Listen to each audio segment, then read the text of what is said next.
সুপ্রিয় দর্শক, দেখতে পাচ্ছেন বৃষ্টি পড়ছে। শীতকালে বৃষ্টি, বসন্তের শুরুতে এরকম একটা আবহাওয়া সত্যি অসাধারণ। আজকের দৃশ্য বলুন, পরিবেশ বলুন, সত্যি একদম মনোমুগ্ধকর। স্পেশালি সকালের বৃষ্টির পর যে একটা সুন্দর মিষ্টি রোদ উঠেছে কিছুক্ষণের মধ্যে, আমি সেটা দেখাবো আপনাদের। তো সেই দৃশ্যটা এতটাই চমকপ্রদ আর এতটাই সন্তোষজনক যে যারা আজকের দিনটা উপভোগ করেছেন বা করছেন তারাই একমাত্র বলতে পারবেন, বুঝতে পারবেন। সত্যি অসাধারণ আজকের পরিবেশটা ছিল। তো আপনাদের দেখাচ্ছি বেগম রোকেয়া বিশ্ববিদ্যালয়ে বৃষ্টি পড়ছে তার ঝলকটুকু। আমরা ক্লাসে ছিলাম, ক্লাসের ভেতর থেকে যতটুকু ভিডিও করা যায় ততটুকু আমি করার চেষ্টা করেছি এবং আশা করি আপনাদের খারাপ লাগবে না।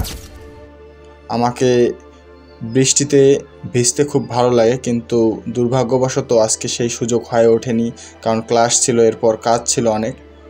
তবে নেক্সট টাইমে যদি বৃষ্টি হয় অবশ্যই আমি বৃষ্টিতে ভেজার চেষ্টা করব, কারণ বৃষ্টি আমার অন্যতম ফেভারিট একটা জিনিস।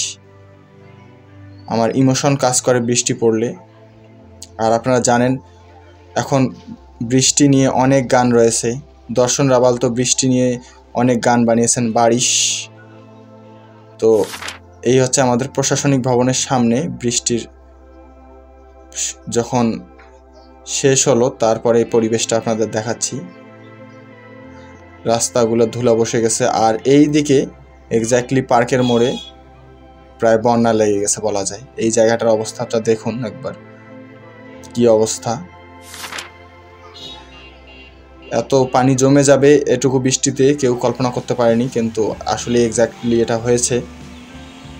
তো আমরা এটার জন্য অবশ্যই দাবি জানাবো কর্তৃপক্ষকে, যারা সিটি কর্পোরেশনের লোক, যে অবশ্যই এখানে ব্যবস্থা নেবেন যাতে পানি এখানে জমে না থাকে। সুপ্রিয় দর্শক, আজকে সকালবেলা একটু বৃষ্টি হয়েছে। তো বৃষ্টির কারণে আজকের আবহাওয়াটা এত সুন্দর আর এত ফুরফুরা যে আপনাদের বলে বোঝানো সম্ভব না। এই একটা সুন্দর মিষ্টি রোদ উঠেছে, হালকা বাতাস করছে, একটা সুন্দর পরিবেশ আর কি। আজকে খুব ভালো লাগছে এই পরিবেশটায়।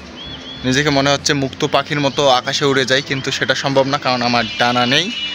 তো আজকের এই ভিডিওটাতে আমি আপনাদের দেখালাম যে বৃষ্টি হয়েছে বিভিন্ন জায়গায়, আমাদের বেগম রোকেয়া বিশ্ববিদ্যালয়ের পরিবেশ বৃষ্টিতে কেমন ছিল এবং আশেপাশের এলাকাগুলোর পরিবেশ কেমন ছিল। তো আশা করি আপনাদের ভালো লেগেছে বা বিষয়টা আপনারা এনজয় করেছেন।